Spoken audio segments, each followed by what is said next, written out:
Good morning viewers. మనం ఈ 6 రోజుల్లో చెప్పుకున్నటువంటి గ్రామర్ లేదా స్పోకెన్ ఇంగ్లీష్ మీద కొన్ని సెంటెన్సెస్ ఇవ్వటం జరిగింది. ఆ సెంటెన్సెస్ని మనం ఇప్పుడు ఎలా ట్రాన్స్లేట్ చేయొచ్చో చూద్దాం. చూడండి, ఇక్కడ ఆమె ఎలా ఉన్నది.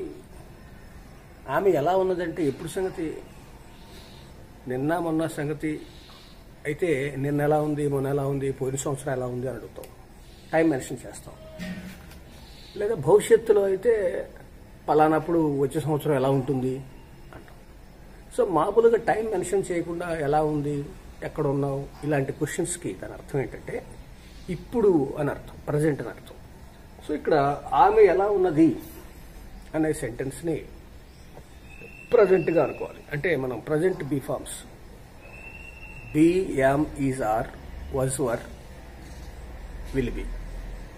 Present am, is, are, past was, were, future will be. మరి ఇక్కడ చూడండి, ఆమె ఉన్నది.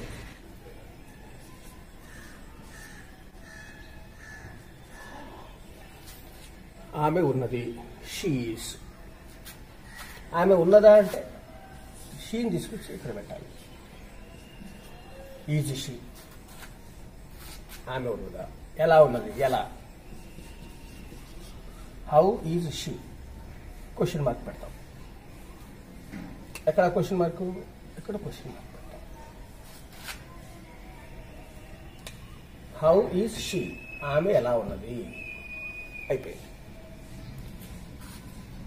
అండర్స్టాండ్? ఇక నెక్స్ట్ చూడండి, ఇక్కడ సీఎం నిన్న ఎక్కడ ఉన్నారు. సీఎం నిన్న ఎక్కడ ఉన్నారు. ఇక్కడ సబ్జెక్టు సీఎం, ఉన్నారు ఎక్కడ, ఇప్పుడు నిన్న. అంటే సీఎం వాజ్, నిన్న ఉండటం. ఉన్నారా, సీఎం వాజ్ ఎస్టర్డే.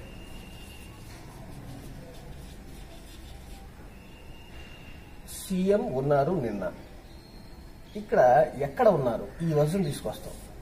ఇక్కడ పెట్టాలి వాజ్. అంటే ఇక్కడ ఉండదు, ఈ వజును ఇక్కడ పెట్టాం. Was CM yesterday. ఎక్కడ ఉన్నారు, ఎక్కడ. Where was CM yesterday, question mark. Where was CM yesterday. మీకు అర్థమవుతుందా? క్లియర్గా చూడండి. ఇక్కడ ఫస్ట్ సబ్జెక్ట్ రాశాం, తర్వాత ఉన్నారు, వాజ్ సీఎం ఉన్నారు. ఎప్పుడు? నిన్న. ఉన్నారా అంటే ఈ యొక్క బీ ఫామ్ని తీసుకెళ్ళి ముందు పెట్టాం. వాజ్ సీఎం ఎస్టర్డే, నిన్న సీఎం ఉన్నారా. ఎక్కడ ఉన్నారంటే ఎక్కడ ముందు పెట్టాం. అయిపోయింది. ఇక నెక్స్ట్, మీరు నిన్న ఇంట్లో లేరా. సబ్జెక్ట్ మీరు, ఇంట్లో ఉన్నారు అంటే నిన్న సంగతి, నిన్న నిన్న ఉండటం, వజ్, వర్. మీరు వచ్చినప్పుడు, మీరు అంటే యు వస్తే was, Varra, were, you were. లేరు అంటే యు వర్ నాట్. లేరా అంటే వర్ నాట్ అని తీసుకెళ్ళి ముందు పెట్టాలి. Weren't you at home yesterday. That's all. చూద్దాం.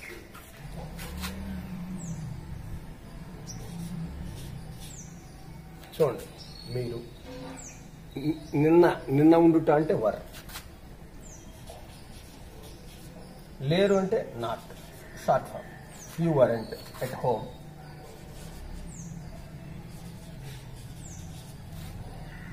మీరింట్లో లేరు, నిన్న yesterday.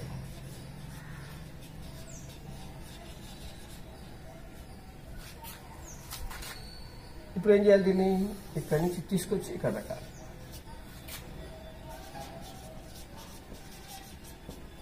Weren't you at home yesterday, question mark.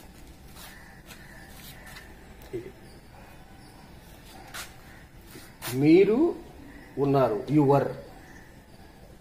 మీరు లేరు, యు వర్ నాట్ ఇంట్లో, ఎట్ హోమ్, నిన్న yesterday. You were not at home yesterday. ఇక్కడ మరి క్వశ్చన్ కదా, లేరా, లేరా అనే క్వశ్చన్. అందుకని ఏం చేయాలి? ఈ వరంట్ని తీసుకెళ్ళి ముందు పెట్టాలి. ఇక్కడ తీసేయాలి, వరంట్ తీసేస్తాం. సో ఇక్కడికి వచ్చేసింది weren't you at home yesterday, that's all. ఇక్కడ చూడు, ఆమె నెక్స్ట్ మంత్ అమెరికా వెళ్ళదా, విల్ ప్లస్ V1 వెళ్ళటానికి గో అంటాం. ఆమె నెక్స్ట్ మంత్ అమెరికా వెళ్ళదా. So she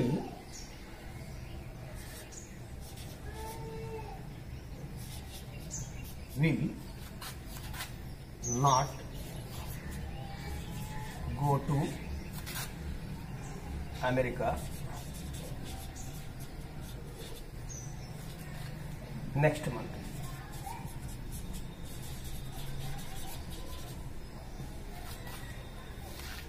She will not go to America next month. అర్థమైంది కదా? She will not go to America.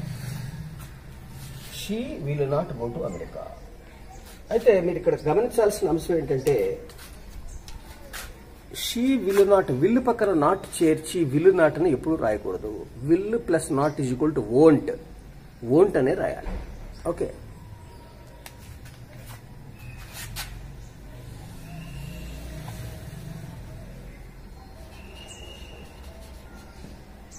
Won't అనమాట. విల్లు నాటును వాడకూడదు. ఇప్పుడు ఈ వోంట్ను ముందుకు తీసుకురావాలి.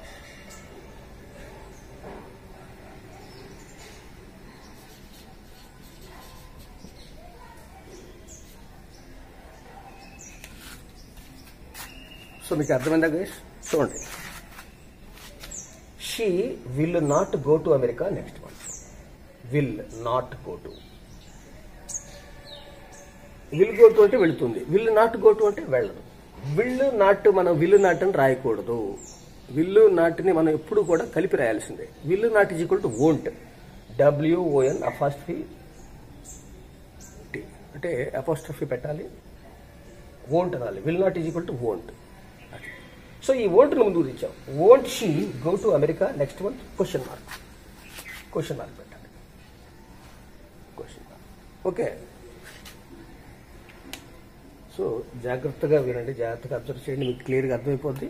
ఇక ఇక్కడ చూడండి, నేను వచ్చేటప్పుడు మీకు తెలియచేస్తాను.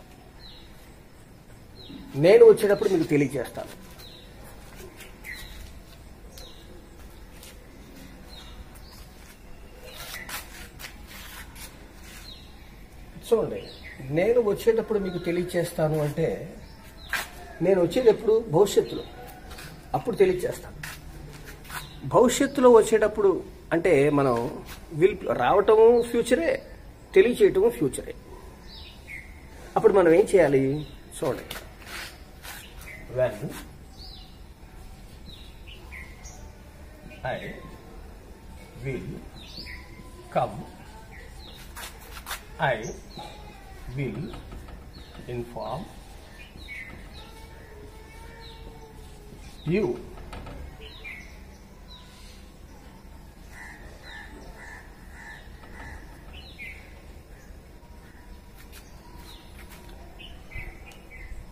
When I will come, I will inform you. రెండు భవిష్యత్తే, రావటం, నేను రావటం భవిష్యత్తే, మీకు తెలియచేయటం కూడా భవిష్యత్తే. అయితే ఇక్కడ మీరు అబ్జర్వ్ చేయాల్సిన అంశం ఏంటంటే,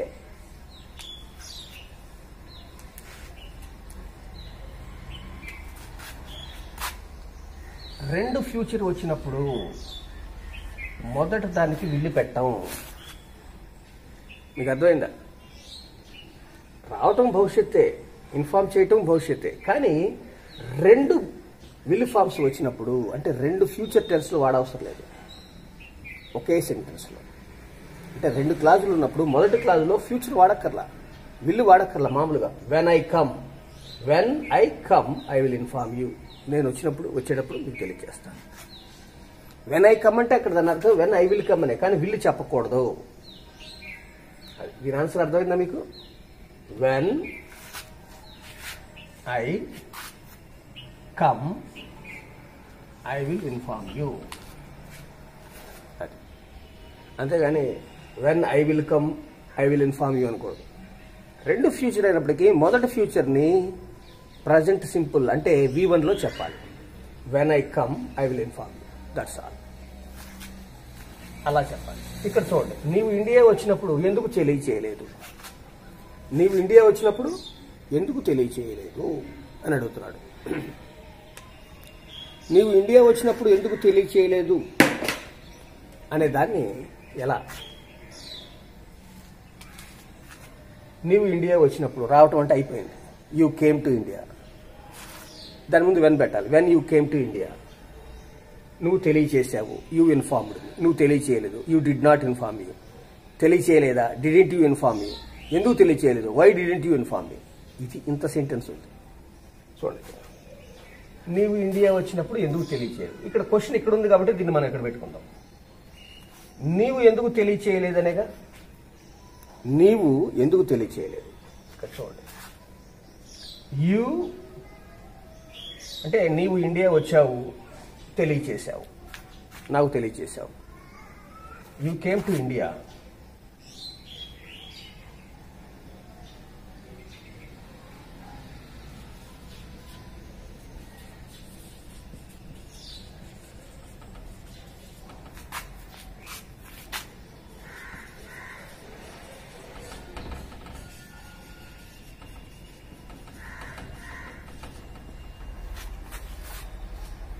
you informed me when you came to India, నువ్వు ఇండియా వచ్చినప్పుడు నాకు తెలియచేశావు, నువ్వు ఇండియా వచ్చినప్పుడు నాకు తెలియచేశావు.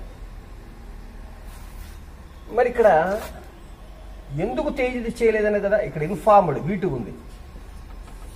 వీటు ఈజ్ ఈక్వల్ టు మనం ఏమనుకున్నాం, V2 is equal to did plus V1 అనుకున్నాం. V2 ఏమనుకున్నాం, V2 is equal to did plus V1 అంటే ఏంటి, డిడ్ ప్లస్ ఇన్ఫార్మ్. ఇప్పుడు ఏం చేయాలి,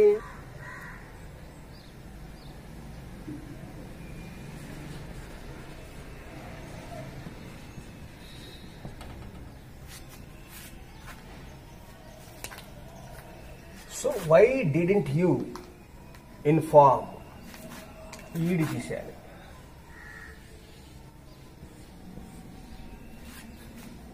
why didn't you inform me, ఎంతవరకే.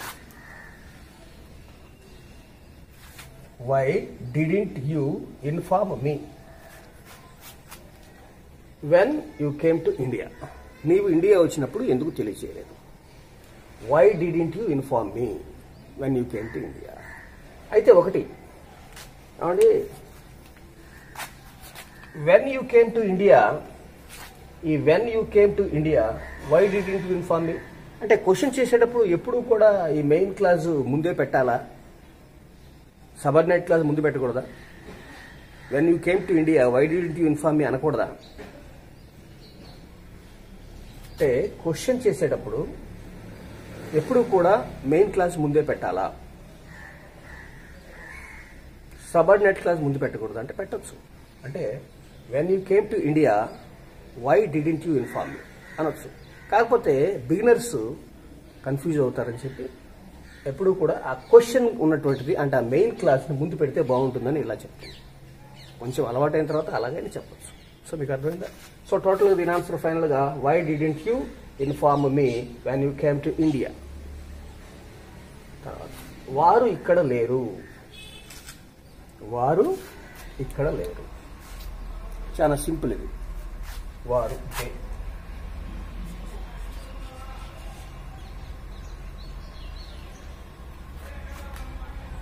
ఉన్నారు అంటే దే ఆర్, లేరు అంటే దే ఆర్ నాట్, ఇక్కడ అంటే here, they are not here, they are not here, వారు ఇక్కడ లేరు.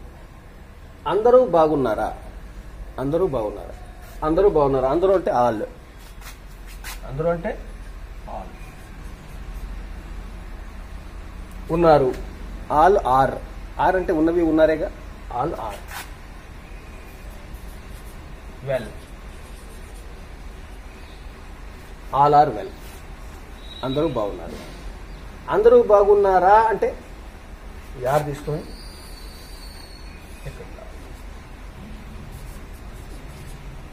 Are all well, are all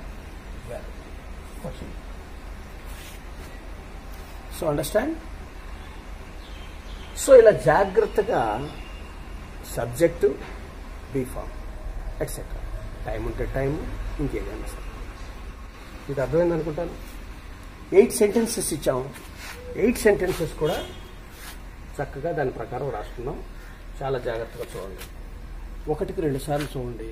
video పూర్తిగా చూడండి.